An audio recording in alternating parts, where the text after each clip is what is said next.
ನಮಸ್ಕಾರ ಸ್ನೇಹಿತರೆ, ಮತ್ತೆ ರಾಜ್ಯದ ಮುಖ್ಯವಾದ ಮಾಹಿತಿಗಳನ್ನು ಡೀಟೇಲ್ ಆಗಿ ನೋಡೋಣ. ನಿಲ್ಲುತ್ತಿಲ್ಲ ಮೈಕ್ರೋ ಫೈನಾನ್ಸ್ ಹಾವಳಿ. ಗ್ರಾಮಸ್ಥರ ಹೆಸರಲ್ಲಿ ಲಕ್ಷ ಸಾಲ ಪಡೆದು ದಂಪತಿ ಇಬ್ಬರು ಪರಾರಿಯಾಗಿದ್ದಾರೆ. ಮತ್ತೊಂದೆಡೆಯಲ್ಲಿ ರಾಜ್ಯದಲ್ಲಿ ಕಾಂಗ್ರೆಸ್ ಸರ್ಕಾರ 6ನೇ ಗ್ಯಾರಂಟಿ ಗುಂಡಾ ಭಾಗ್ಯ ಜಾರಿಗೆ ಮಾಡಿದೆ ಎಂದು ರಾಜ್ಯದ ಸರ್ಕಾರದ ವಿರುದ್ಧ ಆರೋಷಕ್ ಅವರ ಕಿಡಿ. ಆತ್ಮಹತ್ಯೆಗಳು ಸೀರಿಯಲ್ ನಂತಾಗಿವೆ ಎಂದು ವಾಗ್ದಾಳಿ ಮಾಡಿದ್ದಾರೆ. ಮತ್ತೊಂದೆಡೆಯಲ್ಲಿ ಮೈಕ್ರೋ ಫೈನಾನ್ಸ್ಗೆ ಈಗ ಮತ್ತೊಂದು ಬಲಿಯಾಗಿದೆ. ಮುಖ್ಯಮಂತ್ರಿ ಅವರು ಎಚ್ಚರಿಕೆ ಕೊಟ್ಟರು ಕೂಡ ಬಗ್ಗದಂತ ಮೈಕ್ರೋ ಫೈನಾನ್ಸ್ ನವರು. ಮತ್ತೊಂದೆಡೆಯಲ್ಲಿ ಮೈಕ್ರೋ ಫೈನಾನ್ಸ್ ನವರು ಕಿರುಕುಳ ಕೊಟ್ರೆ ಈ ಕೆಲಸ ಮಾಡಿ ಎಂದ ಮುಖ್ಯಮಂತ್ರಿ ಅವರು. ಎಲ್ಲ ಸುದ್ದಿಗಳನ್ನು ನೋಡೋಣ. ಇನ್ನು ಬಿಜೆಪಿಯಿಂದ ಮಹಿಳೆಯರಿಗೆ 2,500 ಘೋಷಣೆ ಮಾಡಿದ ಬೆನ್ನಲ್ಲೇ ಆಮ್ ಆದ್ಮಿ ಪಾರ್ಟಿಯು ಕೂಡ 15 ಹೊಸ ಗ್ಯಾರಂಟಿಗಳನ್ನ ಘೋಷಣೆ ಮಾಡಿದೆ. ಉಚಿತ ವಿದ್ಯುತ್, ಮಹಿಳೆಯರಿಗೆ 2,100, 24 ಗಂಟೆ ನೀರು ಸೇರಿದಂತೆ ಒಂದಕ್ಕಿಂತ ಒಂದು ದೊಡ್ಡ ಆಕರ್ಷಕ ಗ್ಯಾರಂಟಿ ಯೋಜನೆಗಳು. ಎಲ್ಲ ಸುದ್ದಿಗಳನ್ನ ನೋಡೋಣ. ಇನ್ನು ಕರ್ನಾಟಕದ ಜನತೆಗೆ ಮುಖ್ಯವಾದ ಸೂಚನೆ. ರಾಜ್ಯದ 20 ಜಿಲ್ಲೆಗಳಲ್ಲಿ ಭಾರೀ ಮಳೆಯಾಗುವ ಸಾಧ್ಯತೆ. ಹವಾಮಾನ ಇಲಾಖೆಯಿಂದ ಮುನ್ಸೂಚನೆ. ಯಾವ ಜಿಲ್ಲೆ ಯಾವಾಗ ಮಳೆಯಾಗುತ್ತೆ ಎಲ್ಲ ಮಾಹಿತಿಗಳನ್ನು ಡೀಟೇಲ್ ಆಗಿ ನೋಡೋಣ. ಅದಕ್ಕಿಂತ ಮೊದಲು ನೀವು ನಮ್ಮ ಚಾನಲ್ಗೆ ಮೊದಲು ಬಾರಿ ಭೇಟಿ ಕೊಡ್ತಾ ಇದ್ರೆ ದಯವಿಟ್ಟು ಸಬ್ಸ್ಕ್ರೈಬ್ ಆಗಿ. ಪಕ್ಕದಲ್ಲಿ ಗಂಟೆ ಕಾಣಿಸುತ್ತೆ ಸ್ನೇಹಿತರೆ, ಅದನ್ನು ಕೂಡ ಒತ್ತಿದ್ರೆ ರಾಜ್ಯದ ಮುಖ್ಯವಾದ ಮಾಹಿತಿಗಳು ನಿಮಗೆ ಸಿಗುತ್ತವೆ. ಈ ಒಂದು ವಿಡಿಯೋಗೆ ಲೈಕ್ ಮಾಡಿ, ವಿಡಿಯೋನ ಪೂರ್ತಿಯಾಗಿ ನೋಡಿ. ಮೊದಲನೇ ಮುಖ್ಯವಾದ ಮಾಹಿತಿ. ಇಂದು ಕರ್ನಾಟಕದಲ್ಲಿ ಒಂದು ಕಡೆಗೆ ಮೈಕ್ರೋ ಫೈನಾನ್ಸ್ ಕಾಟ ಹೆಚ್ಚಾಗಿದ್ರೆ, ತುಮಕೂರು ಜಿಲ್ಲೆಯಲ್ಲಿ ಮೈಕ್ರೋ ಫೈನಾನ್ಸ್ ಸಿಬ್ಬಂದಿಯವರಿಗೇನೆ ಚಳ್ಳೆ ಹಣ್ಣು ತಿನ್ನಿಸಿ ಖತರ್ನಾಕ್ ಜೋಡಿ ಒಂದು ಪರಾರಿಯಾಗಿದೆ. ಹೌದು, ಗ್ರಾಮಸ್ಥರ ಹೆಸರಲ್ಲಿ ಸಾಲ ಪಡೆದು ದಂಪತಿ ಪರಾರಿಯಾಗಿದ್ದಾರೆ. ಮೈಕ್ರೋ ಫೈನಾನ್ಸ್ ನಲ್ಲಿ ಸಾಲ ಪಡೆದು ಚಾಲಾಕಿ ದಂಪತಿ ಎಸ್ಕೇಪ್ ಆಗಿರುವ ಘಟನೆ ತುಮಕೂರು ಜಿಲ್ಲೆಯ ಮಧುಗಿರಿ ತಾಲೂಕಿನ ಪುರವರ ಹೋಬಳಿಯ ದೊಡ್ಡ ಹೊಸಳ್ಳಿ ಗ್ರಾಮದಲ್ಲಿ ನಡೆದಿದೆ. ಹೌದು, ಪ್ರತಾಪ್ ಹಾಗೂ ರತ್ನಮ್ಮ ಎನ್ನುವರು ಜನರಿಗೆ ಟೋಪಿ ಹಾಕಿ ಪರಾರಿಯಾಗಿದ್ದಾರೆ ಸ್ನೇಹಿತರೆ. ಅಂದಾಜು 35 ಮಂದಿಯ ಆಧಾರ್ ಕಾರ್ಡ್ ಪಡೆದುಕೊಂಡು ದಂಪತಿ ವಂಚನೆ ಎಸಗಿದ್ದಾರೆ ಎಂದು ಹೇಳಲಾಗುತ್ತಿದೆ. 10ಕ್ಕೂ ಹೆಚ್ಚು ಮೈಕ್ರೋ ಫೈನಾನ್ಸ್ ಕಂಪನಿಯಿಂದ 50 ಲಕ್ಷಕ್ಕೂ ಹೆಚ್ಚು ಸಾಲ ಪಡೆದು ಪರಾರಿಯಾಗಿರುವ ಆರೋಪ ಕೇಳಿ ಬಂದಿದೆ. ಜನರ ಹೆಸರಲ್ಲಿ ತಾವೇ ಸಾಲ ಮಂಜೂರು ಮಾಡಿಕೊಂಡು ತಾವೇ ಸಾಲದ ಹಣವನ್ನು ಕೂಡ ಕಟ್ಟುತ್ತೇವೆ ಎಂದು ಪಂಗನಾಮ ಹಾಕಿದ್ದಾರೆ. ಇದೀಗ ಸಾಲ ಮರುಪಾವತಿ ಮಾಡುವಂತೆ ಮೈಕ್ರೋ ಫೈನಾನ್ಸ್ ಸಿಬ್ಬಂದಿಯವರು ಗ್ರಾಮಸ್ಥರಿಗೆ ನೋಟಿಸ್ ಅನ್ನ ಜಾರಿಗೆ ಮಾಡಿದ್ದಾರೆ. ಕಳೆದ 2 ತಿಂಗಳ ಹಿಂದೆನೆ ಪರಾರಿಯಾಗಿರುವ ಪ್ರತಾಪ್ ಮತ್ತು ರತ್ನಮ್ಮಗಾಗೀಗ ಹುಡುಕಾಟ ಮಾಡಲಾಗುತ್ತಿದೆ. ಸದ್ಯ ಹಣ ಕಟ್ಟುವಂತೆ ಮೈಕ್ರೋ ಫೈನಾನ್ಸ್ ಕಂಪನಿಯವರು ಗ್ರಾಮಸ್ಥರ ಹಿಂದೆ ಬಿದ್ದಿದ್ದಾರೆ. ಇನ್ನಿದೇ ನಡುವೆ ಗ್ರಾಮಸ್ಥರು ಕಣ್ಣೀರು ಇಟ್ಟು ಮಾಧ್ಯಮಗಳ ಮುಂದೆ ತಮ್ಮ ನೋವನ್ನ ತೋಡಿಕೊಂಡಿದ್ದಾರೆ. ನಮ್ಮ ಜೊತೆಗೆ ತುಂಬಾ ಆತ್ಮೀಯರಂತೆ ಅವರಿದ್ರು, ಆದ್ರೆ ನಮಗೆ ಈಗ ಮೋಸ ಮಾಡಿ ಹೋಗಿದ್ದಾರೆ ಎಂದು ಕಣ್ಣೀರನ್ನ ಇಡುತ್ತಿದ್ದಾರೆ. ಹೌದು ಗೆಳೆಯರೆ, ಹಳ್ಳಿ ಜನ ಒಳ್ಳೆ ಜನ, ತುಂಬಾ ಮುಗ್ಧರಿರುತ್ತಾರೆ. ಹಾಗಾಗಿ ಇವರು ಅದನ್ನೇ ಲಾಭ ಮಾಡಿಕೊಂಡು ಅಮಾಯಕ ಕುಟುಂಬಗಳಿಗೆ ಮೋಸ ಮಾಡಿ ಹೋಗಿದ್ದಾರೆ. ನಿಮ್ಮ ಆಧಾರ್ ಕಾರ್ಡ್ ಕೊಟ್ರೆ ಅದರ ಮೇಲೆ ಮೈಕ್ರೋ ಫೈನಾನ್ಸ್ ನಲ್ಲಿ ಸಾಲ ಪಡೆದು ನಾವೇ ಅದನ್ನ ತೀರಿಸುತ್ತೇವೆ ಎಂದು ಆಧಾರ್ ಕಾರ್ಡ್ ಅನ್ನ ಮಾತನಾಡಿ ಪಡೆದುಕೊಂಡಿದ್ದಾರೆ. ಆದ್ರೆ ಇದೀಗ ಸಾಲವನ್ನು ತೀರಿಸದೆ ಊರನ್ನೇ ಬಿಟ್ಟು ರಾತ್ರೋರಾತ್ರಿ ಪರಾರಿಯಾಗಿದ್ದಾರೆ. ಇನ್ನು 2ನೇ ಮುಖ್ಯವಾದ ಮಾಹಿತಿಗೆ ಹೋಗೋಣ ಸ್ನೇಹಿತರೆ. ಈಗ ರಾಜ್ಯದಲ್ಲಿ ಮೈಕ್ರೋ ಫೈನಾನ್ಸ್ ಹಾವಳಿಗೆ ಒಬ್ಬೊಬ್ಬರಾಗಿ ಆತ್ಮಹತ್ಯೆಗೆ ಶರಣಾಗುತ್ತಿದ್ದು, ಇಲ್ಲಿಯವರೆಗೆ 14 ಜನರು ತಮ್ಮ ಜೀವವನ್ನೇ ಕಳೆದುಕೊಂಡಿದ್ದಾರೆ. ಇದೇ ವಿಚಾರಕ್ಕೆ ರಾಜ್ಯ ಸರ್ಕಾರದ ವಿರುದ್ಧ ವಿಪಕ್ಷ ನಾಯಕರಾಗಿರುವ ಆರೋಷಕ್ ಅವರು ಕಿಡಿಕಾರಿದ್ದಾರೆ. ಹೌದು ಗೆಳೆಯರೆ, ಕರ್ನಾಟಕದ ಸಿದ್ದರಾಮಯ್ಯನವರ ಕಾಂಗ್ರೆಸ್ ಸರ್ಕಾರ 6ನೇ ಗ್ಯಾರಂಟಿ ಜಾರಿಗೆ ಮಾಡಿದೆ. ಈ ಗ್ಯಾರಂಟಿ ಹೆಸರು ಗುಂಡಾ ಭಾಗ್ಯ ಎಂದು ಬಿಜೆಪಿ ವ್ಯಂಗ್ಯವಾಡಿದೆ. ಹೌದು, ರಾಜ್ಯ ಸರ್ಕಾರ ದಿವಾಳಿಯಾಗಿದ್ದು ರಾಜ್ಯದಲ್ಲಿ ಮೈಕ್ರೋ ಫೈನಾನ್ಸ್ ಕಿರುಕುಳ ಮಿತಿ ಮೀರಿದೆ. ಮುಖ್ಯಮಂತ್ರಿ ಸಿದ್ದರಾಮಯ್ಯನವರು ರಾಜ್ಯದಲ್ಲಿ 6ನೇ ಗ್ಯಾರಂಟಿ ಗುಂಡಾ ಭಾಗ್ಯ ಜಾರಿಗೆ ಮಾಡಿದೆ ಎಂದು ಬಿಜೆಪಿ ವ್ಯಂಗ್ಯವಾಡಿದೆ. ಇದೇ ನಡುವೆ ಆರೋಷಕ್ ಅವರು ಕೂಡ ಮಾತನಾಡಿದ್ದು, ರೈತರಿಗೆ ಬ್ಯಾಂಕುಗಳು ಸಾಲ ನೀಡದ ಕಾರಣ ಮೈಕ್ರೋ ಫೈನಾನ್ಸ್ ಕಂಪನಿಗಳನ್ನ ಅವಲಂಬಿಸುವಂತಾಗಿದೆ. ಈಗ ಸಿದ್ದರಾಮಯ್ಯನವರ ಸರ್ಕಾರ ಅಧಿಕಾರಕ್ಕೆ ಬಂದ ಮೇಲೆ ಗುಂಡಾಗಳಿಗೆ ಕೆಲಸ ಸಿಕ್ಕಿದೆ ಎಂದು ಆರೋಷಕ್ ಅವರು ಕಿಡಿಕಾರಿದ್ದಾರೆ.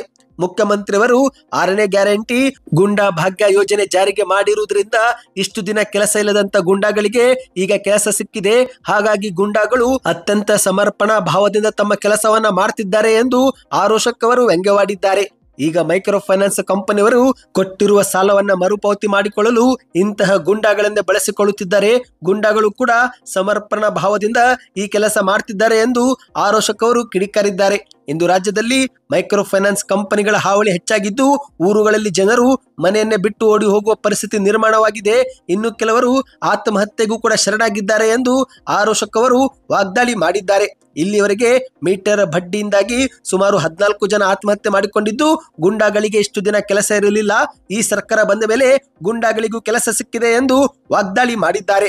ಇದೇ ನಡುವೆ ಮತ್ತೆ ಮುಂದುವರೆದು ಮಾತನಾಡಿ, ನಮ್ಮದು ನುಡಿದಂತೆ ನಡೆದ ಸರ್ಕಾರ ಎಂದು ಬೋರ್ಡ್ ಹಾಕಿಕೊಳ್ಳುತ್ತಾರೆ. ಆದರೆ ಇಂದು ರಾಜ್ಯದಲ್ಲಿ ಅಧಿಕಾರಿಗಳ ಆತ್ಮಹತ್ಯೆ ಸರಣಿಯಾಯಿತು, ಗುತ್ತಿಗೆದಾರರ ಆತ್ಮಹತ್ಯೆ ಆಯಿತು, ಬಾಣಂತಿಯರ ಆತ್ಮಹತ್ಯೆಯೂ ಆಯಿತು. ಇದೀಗ ಮೈಕ್ರೋ ಫೈನಾನ್ಸ್ ಕಿರುಕುಳದಿಂದ ಸಾಮಾನ್ಯ ಜನರ ಆತ್ಮಹತ್ಯೆಗಳು ಕೂಡ ನಡೆಯುತ್ತಿವೆ. ಇದೊಂದು ರೀತಿಯಲ್ಲಿ ಟಿವಿ ಸೀರಿಯಲ್ ತರ ಆಗೋಗಿದೆ ಎಂದು ಗರಂ ಆಗಿ ಪ್ರತಿಕ್ರಿಯಿಸಿದ್ದಾರೆ. ಇನ್ನು ಇದೊಂದು ಕಡೆ ಆದ್ರೆ ಇದೀಗ ಮತ್ತೊಂದು ಶಾಕಿಂಗ್ ಸುದ್ದಿ ಬಂದಿದೆ. ಹೌದು ಗೆಳೆಯರೆ, ಮೈಕ್ರೋ ಫೈನಾನ್ಸ್ ಗೆ ಮತ್ತೊಂದು ಬಲಿಯಾಗಿದೆ. ಸ್ವತಃ ಮುಖ್ಯಮಂತ್ರಿ ಸಿದ್ದರಾಮಯ್ಯನವರು ಎಚ್ಚರಿಕೆ ಕೊಟ್ಟರೂ ಕೂಡ ಮೈಕ್ರೋ ಫೈನಾನ್ಸ್ ನವರ ಕಂಪನಿ ಕಿರುಕುಳ ಮಾತ್ರ ನಿಲ್ಲುತ್ತಿಲ್ಲ. ಪ್ರತಿದಿನ ತಾರಕ್ಕೇರುತ್ತಲೇ ಇದೆ.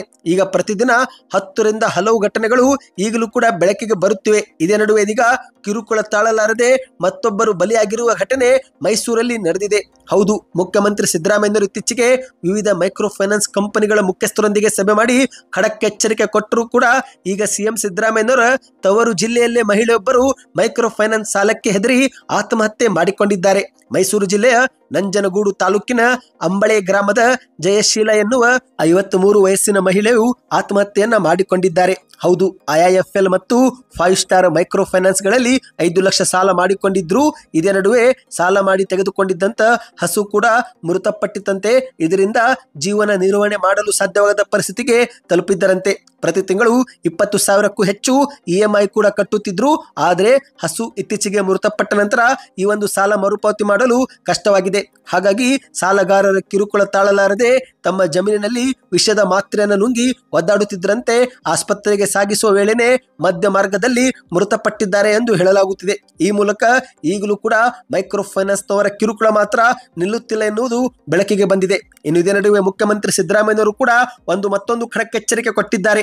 ಅದೇನೆಂದ್ರೆ, ಮೈಕ್ರೋ ಫೈನಾನ್ಸ್ ನವರು ಕಿರುಕುಳ ಕೊಟ್ಟರೆ ಈ ಕೆಲಸ ಮಾಡಿ ಎಂದು ಮುಖ್ಯಮಂತ್ರಿಯವರು ಖಡಕ್ ಸೂಚನೆ ಕೊಟ್ಟಿದ್ದಾರೆ. ಹೌದು, ಈಗ ರಾಜ್ಯದ ಎಲ್ಲಾ ಜಿಲ್ಲಾಧಿಕಾರಿ ಕಚೇರಿಗಳಲ್ಲಿ ಸಹಾಯವಾಣಿಯನ್ನ ತೆರೆಯಲಾಗಿದ್ದು, ನೀವು ಅಭಯದಿಂದ ದೂರನ್ನ ಕೊಡಿ, ದೂರು ಬಂದ ನಂತರ ನಾವು ಕ್ರಮ ತೆಗೆದುಕೊಳ್ಳುತ್ತೇವೆ ಎಂದು ಮುಖ್ಯಮಂತ್ರಿಯವರು ಸೂಚನೆ ಕೊಟ್ಟಿದ್ದಾರೆ. ಹೌದು, ಮುಖ್ಯಮಂತ್ರಿಯವರ ಪ್ರಕಾರ ಯಾರು ಕೂಡ ಸಂಜೆ 5 ಗಂಟೆಗಳ ಮೇಲೆ ಹೋಗಿ ಮನೆ ಬಾಗಿಲಿಗೆ ಹೋಗಿ ಸಾಲ ವಸೂಲಿ ಮಾಡುವಂತಿಲ್ಲ ಎಂದು ಖಡಕ್ ಎಚ್ಚರಿಕೆ ಕೊಟ್ಟಿದ್ದಾರೆ. ಇಂದು ರಾಜ್ಯದಲ್ಲಿ ಜನರಿಗೆ ಹಣಕಾಸು ಸಂಸ್ಥೆಗಳು ಕಿರುಕುಳ ನೀಡುತ್ತಿರುವ ಬಗ್ಗೆ ವರದಿಯಾಗುತ್ತಿದ್ದು, ಇದೇ ನಡುವೆ ಇಂತಹ ಮೈಕ್ರೋ ಫೈನಾನ್ಸ್ ಗಳಿಂದ ತೊಂದರೆ ಎದುರಿಸುತ್ತಿರುವ ಯಾರಾದರೂ ದೂರು ಕೊಟ್ಟರೆ ಅಂತಹ ಸಂಸ್ಥೆ ವಿರುದ್ಧ ನಾವು ಕಾನೂನು ಕ್ರಮ ತೆಗೆದುಕೊಳ್ಳುವ ಭರವಸೆಯನ್ನ ಮುಖ್ಯಮಂತ್ರಿಯವರು ನೀಡಿದ್ದಾರೆ. ಸ್ನೇಹಿತರೆ, RBI ಪ್ರಕಾರವೇ ಸಾಲ ವಸೂಲಾತಿ ಮಾಡಬೇಕು. RBI ವಿರುದ್ಧ ಹೋಗಿ ನಿಯಮಗಳನ್ನು ಉಲ್ಲಂಘಿಸಿ ಸಾಲ ವಸೂಲಾತಿ ಮಾಡುವುದು, ಕಿರುಕುಳ ಕೊಡುವುದು ನೀಡಿದ್ರೆ ಅಂತಹ ಸಂಸ್ಥೆಗಳ ಮೇಲೆ ನಾವು ಗಂಭೀರ ಕ್ರಮವೇ ಜರುಗಿಸುತ್ತೇವೆ ಮತ್ತು ಇದು ನಿಶ್ಚಿತ ಎಂದು ಸಿಎಂ ಅವರು ಖಡಕ್ ಆಗಿ ಹೇಳಿಕೆಯನ್ನು ಕೊಟ್ಟಿದ್ದಾರೆ. ಒಟ್ಟಿನಲ್ಲಿ ಸ್ನೇಹಿತರೆ, ಇಷ್ಟೆಲ್ಲ ಆದರೂ ಕೂಡ ಮೈಕ್ರೋ ಫೈನಾನ್ಸ್ ನವರ ಹಾವಳಿ ಮತ್ತೊಂದೆಡೆಯಲ್ಲಿ ನಿಲ್ಲುತ್ತಿಲ್ಲ ಎನ್ನುವ ಸುದ್ದಿಗಳು ಕೂಡ ಕೇಳಿ ಬಂದಿದೆ. ಇದಕ್ಕೆ ನಿಮ್ಮ ಅನಿಸಿಕೆಯನ್ನು ನೀವು ಕಮೆಂಟ್ ಮಾಡಿ ಸ್ನೇಹಿತರೆ. ಇನ್ನಿದೀಗ ಮತ್ತೊಂದು ಮುಖ್ಯವಾದ ಮಾಹಿತಿಗೂ ಹೋಗೋಣ. ಅದಕ್ಕಿಂತ ಮೊದಲು ನೀವು ವಿಡಿಯೋಗೆ ಲೈಕ್ ಮಾಡಿಲ್ಲವೆಂದ್ರೆ ದಯವಿಟ್ಟು ಲೈಕ್ ಮಾಡಿ ಮತ್ತು ದಯವಿಟ್ಟು ಸಬ್ಸ್ಕ್ರೈಬ್ ಬಟನ್ ಕೂಡ ಕ್ಲಿಕ್ ಮಾಡಿ. ಇನ್ನಿದೀಗ ಮತ್ತೊಂದು ಮುಖ್ಯವಾದ ಮಾಹಿತಿಗೆ ಹೋಗೋಣ ಸ್ನೇಹಿತರೆ. ಶೀಘ್ರವೇ ನವದೆಹಲಿಯಲ್ಲಿ ವಿಧಾನಸಭಾ ಚುನಾವಣೆ ನಡೆಯಲಿದ್ದು, ಈಗ ನವದೆಹಲಿಯಲ್ಲಿ BJP versus Aam Aadmi party ಎನ್ನುವಂತೆ ಜೋರಾದ ಯುದ್ಧ ನಡೀತಾ ಇದೆ. ಒಂದು ಕಡೆಯಲ್ಲಿ ಬಿಜೆಪಿಯವರು ಇತ್ತೀಚೆಗೆ ಘೋಷಣೆ ಮಾಡಿದಂತ ಗ್ಯಾರಂಟಿಗಳನ್ನ ಆಮ್ ಆದ್ಮಿ ಪಾರ್ಟಿಯವರು ಟೀಕೆ ಮಾಡಿದ್ದು, ಈಗ ಇದೇ ನಡುವೆ ಆಮ್ ಆದ್ಮಿ ಪಾರ್ಟಿಯು ಕೂಡ 15 ಹೊಸ ಗ್ಯಾರಂಟಿಗಳನ್ನ ಘೋಷಣೆ ಮಾಡಿದೆ. ಹೌದು, ಕಳೆದ 2 ವರ್ಷಗಳಿಂದ ನವದೆಹಲಿಯಲ್ಲಿ ಆಮ್ ಆದ್ಮಿ ಪಾರ್ಟಿ ಸರ್ಕಾರವೇ ಗೆಲುವನ್ನ ಸಾಧಿಸುತ್ತಿದೆ. ಆದರೆ ಬಿಜೆಪಿ ಈ ಬಾರಿ ನವದೆಹಲಿಯಲ್ಲೂ ಕೂಡ ಅಧಿಕಾರಕ್ಕೇರಲು ಪಣ ತೊಟ್ಟಿದೆ. ಇದೇ ನಡುವೆ ಅಧಿಕಾರಕ್ಕೆ ಬಂದ್ರೆ ಗರ್ಭಿಣಿ ಮಹಿಳೆಯರಿಗೆ 21,000, ಇನ್ನು ಪ್ರತಿ ಕುಟುಂಬದ ಒಬ್ಬ ಮಹಿಳೆಗೆ ಪ್ರತಿ ತಿಂಗಳು 2,500 ರೂಪಾಯಿ ಕೊಡುವ ಕುರಿತಂತೆ ಘೋಷಣೆಯನ್ನ ಮಾಡಿದೆ. ಇದೇ ನಡುವೆ ಆಮ್ ಆದ್ಮಿ ಪಕ್ಷವು ಕೂಡ ಈಗ ತಮ್ಮ ಚುನಾವಣಾ ಪ್ರಣಾಳಿಕೆ ಬಿಡುಗಡೆ ಮಾಡಿದ್ದು, ಒಟ್ಟು 15 ಭರವಸೆಗಳನ್ನ ನೀಡಲಾಗಿದೆ. ಹೌದು, 24 ಗಂಟೆ ನೀರು ಸರಬರಾಜು, ಉಚಿತ ವಿದ್ಯುತ್ ಸೇರಿದಂತೆ 15 ಗ್ಯಾರಂಟಿಗಳನ್ನ ಕೊಡುವಂತೆ ಆಮ್ ಆದ್ಮಿ ಪಕ್ಷ ಘೋಷಣೆ ಮಾಡಿದೆ. ಇದು ಕೇಜ್ರಿವಾಲ್ ಅವರ ಗ್ಯಾರಂಟಿ, ಮೋದಿಯವರ ನಕಲಿ ಗ್ಯಾರಂಟಿ ಅಲ್ಲ ಎಂದು ಆಮ್ ಆದ್ಮಿ ಪಾರ್ಟಿಯ ಮುಖ್ಯಸ್ಥರಾಗಿರುವ ಅರವಿಂದ್ ಕೇಜ್ರಿವಾಲ್ ಅವರು ಲೇವಡಿಯನ್ನ ಮಾಡಿದ್ದಾರೆ. ಹೌದು ಗೆಳೆಯರೆ, ಒಟ್ಟು 15 ಚುನಾವಣಾ ಭರವಸೆಗಳನ್ನ ಕೊಡಲಾಗಿದೆ. ಅಧಿಕಾರಕ್ಕೆ ಬಂದ್ರೆ ಮೊದಲನೇ ಭರವಸೆ ಉದ್ಯೋಗ ಕೊಡುವುದು, ಎರಡನೇ ಭರವಸೆ ಮಹಿಳಾ ಗೌರವ ಯೋಜನೆ. ಈ ಒಂದು ಯೋಜನೆ ಮೂಲಕ ಮಹಿಳೆಯರ ಬ್ಯಾಂಕ್ ಖಾತೆಗೆ ಪ್ರತಿ ತಿಂಗಳು 2,100 ರೂಪಾಯಿ. ಮೂರನೇ ಗ್ಯಾರಂಟಿ ಸಂಜೀವಿನಿ ಯೋಜನೆ. ಈ ಒಂದು ಯೋಜನೆ ಮೂಲಕ 60 ವರ್ಷ ಮೇಲ್ಪಟ್ಟವರಿಗೆ ಉಚಿತ ಚಿಕಿತ್ಸೆ. ನಾಲ್ಕನೇ ಗ್ಯಾರಂಟಿ ನೀರಿನ ಬಿಲ್ಗಳನ್ನ ಮನ್ನಾ ಮಾಡುವುದು. ಐದನೇದು 24 ಗಂಟೆಗಳ ಕಾಲ ನೀರು ಸರಬರಾಜು. ಯುರೋಪಿನಂತಹ ರಸ್ತೆಗಳ ನಿರ್ಮಾಣ, ಯಮುನಾ ನದಿ ಸ್ವಚ್ಛ ಮಾಡುವುದು. ಡಾಕ್ಟರ್ ಅಂಬೇಡ್ಕರ್ ವಿದ್ಯಾರ್ಥಿ ವೇತನ ಯೋಜನೆ ಜಾರಿಗೆ. ವಿದ್ಯಾರ್ಥಿಗಳಿಗೆ ಉಚಿತ ಬಸ್ ಪಾಸ್ ಪ್ರಯಾಣ. ದೆಹಲಿಯ ಮೆಟ್ರೋದಲ್ಲಿ ರಿಯಾಯಿತಿ. ಪುರೋಹಿತರಿಗೆ ತಲಾ 18,000 ರೂಪಾಯಿ. ಬಾಡಿಗೆದಾರರಿಗೂ ಕೂಡ ಉಚಿತ ವಿದ್ಯುತ್ ಮತ್ತು ನೀರು, ಒಳಚರಂಡಿ ವ್ಯವಸ್ಥೆಗಳನ್ನು ಸರಿಪಡಿಸುವ ಕೆಲಸ. ಪಡಿತರ ಚೀಟಿ ವಿತರಣೆ ಮಾಡುವುದು. ಆಟೋ ಮತ್ತು ಟ್ಯಾಕ್ಸಿ ಚಾಲಕರ ಮಗಳ ಮದುವೆಗೆ 1 ಲಕ್ಷ ರೂಪಾಯಿ ಕೊಡುವುದು. ಅವರ ಮಕ್ಕಳಿಗೂ ಕೂಡ ಉಚಿತ ತರಬೇತಿ ಮತ್ತು ಜೀವ ವಿಮೆ ನೀಡುವುದು ಮತ್ತು ಪ್ರತಿಯೊಬ್ಬರಿಗೂ ಆರೋಗ್ಯ ರಕ್ಷಣೆ ಕೊಡುವುದು ಗ್ಯಾರಂಟಿ ಆಗಿದೆ ಎಂದು ಹೇಳಿಕೆಯನ್ನು ಕೊಟ್ಟಿದ್ದಾರೆ. ಈ ಮೂಲಕ ನವದೆಹಲಿಯಲ್ಲಿ ವಿಧಾನಸಭಾ ಚುನಾವಣೆಯ ಪೈಪೋಟಿ ಭಾರಿ ಜೋರಾಗಿ ನಡೀತಾ ಇದೆ ಸ್ನೇಹಿತರೆ. ಇನ್ನೀಗ ಕೊನೆಯ ಮುಖ್ಯವಾದ ಮಾಹಿತಿಗೆ ಹೋಗೋಣ. ಶೀಘ್ರವೇ ಕರ್ನಾಟಕ ರಾಜ್ಯದ 20 ಜಿಲ್ಲೆಗಳಲ್ಲಿ ಭಾರಿ ಮಳೆ ಆಗಲಿದೆ ಎಂದು ಹವಾಮಾನ ಇಲಾಖೆಯು ಮುನ್ಸೂಚನೆ ಕೊಟ್ಟಿದೆ.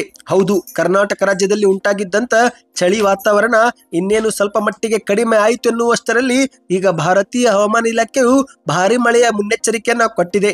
ಮುಂದಿನ 5 ರಿಂದ 7 ದಿನಗಳವರೆಗೆ ರಾಜ್ಯದ 20 ಜಿಲ್ಲೆಗಳಲ್ಲಿ ವ್ಯಾಪಕ ಮಳೆ ಸುರಿಯುವ ನಿರೀಕ್ಷೆ ಇದೆ ಎಂದು ಹೇಳಲಾಗುತ್ತಿದೆ. ಹೌದು, ಕರ್ನಾಟಕದಲ್ಲಿ ಫೆಬ್ರವರಿ 1 ಮತ್ತು 2 ರಿಂದಲೇ ಸರಿಸುಮಾರು 20 ಜಿಲ್ಲೆಗಳಲ್ಲಿ ವ್ಯಾಪಕ ಮಳೆ ಆಗಲಿದೆ ಎಂದು ಭಾರತೀಯ ಹವಾಮಾನ ಇಲಾಖೆಯು ಮುನ್ಸೂಚನೆ ಕೊಟ್ಟಿದೆ. ಬೆಂಗಳೂರಿನ ಪ್ರಾದೇಶಿಕ ಕಚೇರಿಯ ಹವಾಮಾನ ಇಲಾಖೆಯ ಮುಖ್ಯಸ್ಥರಾಗಿರುವ ವಿಜ್ಞಾನಿಯೂ ಆಗಿರುವ ಡಾಕ್ಟರ್ ಎನ್ ಪೂಯರಸನ್ ಎನ್ನುವರು ಮಾಹಿತಿ ಕೊಟ್ಟಿದ್ದಾರೆ. ಹಾಗಾದ್ರೆ ಯಾವೆಲ್ಲ ಜಿಲ್ಲೆಗಳಲ್ಲಿ ಮಳೆ ಆಗುತ್ತೆ ಅಂದ್ರೆ ಸ್ನೇಹಿತರೆ, ಫೆಬ್ರವರಿ 1 ರಿಂದಲೇ ಬಾಗಲಕೋಟೆ, ಧಾರವಾಡ, ಹಾವೇರಿ, ಗದಗ್, ವಿಜಯಪುರ, ಬೆಂಗಳೂರು ನಗರ, ಬೆಂಗಳೂರು ಗ್ರಾಮಾಂತರ, ಚಾಮರಾಜನಗರ, ಚಿಕ್ಕಮಗಳೂರು, ಹಾಸನ, ಕೊಡಗು, ಕೋಲಾರ, ಮಂಡ್ಯ, ಮೈಸೂರು, ರಾಮನಗರ, ಶಿವಮೊಗ್ಗ, ತುಮಕೂರು, ಚಿತ್ರದುರ್ಗ, ಉಡುಪಿ, ಉತ್ತರ ಕನ್ನಡ ಹಾಗೂ ದಕ್ಷಿಣ ಜಿಲ್ಲೆಗಳಲ್ಲಿ ಸಾಧಾರಣದಿಂದ ಮಳೆ ಶುರುವಾಗಿ ವ್ಯಾಪಕ ಮಳೆ ಆಗುತ್ತೆ ಎಂದು ಮುನ್ಸೂಚನೆಯನ್ನ ಕೊಟ್ಟಿದ್ದಾರೆ. ಇವತ್ತಿಗೆ ಎಷ್ಟೇ ಇತ್ತು ಸ್ನೇಹಿತರೆ. ಈ ಎಲ್ಲ ಮಾಹಿತಿ ಇಷ್ಟವಾಗಿದ್ದರೆ ವಿಡಿಯೋಗೆ ಲೈಕ್ ಮಾಡಿ, ಪ್ರತಿಯೊಬ್ಬರು ಕಮೆಂಟ್ ಮಾಡಿ ವಿಡಿಯೋ ಹೇಗೆ ಅನಿಸ್ತು ಎಂಬುದನ್ನು ತಿಳಿಸಿ ಸ್ನೇಹಿತರೆ. ಇದರಿಂದ ನಮಗೆ ಒಂದು ಉತ್ತಮ ಫೀಡ್ಬ್ಯಾಕ್ ಸಿಗುತ್ತೆ. ಮತ್ತು ನಮ್ಮ ಚಾನೆಲ್ಗೆ ಸಬ್ಸ್ಕ್ರೈಬ್ ಮಾಡಿ, ವಿಡಿಯೋನ ನಿಮ್ಮ ಎಲ್ಲ ಗೆಳೆಯರಿಗೂ ಕೂಡ ಶೇರ್ ಮಾಡಿ ತಲುಪಿಸಿ.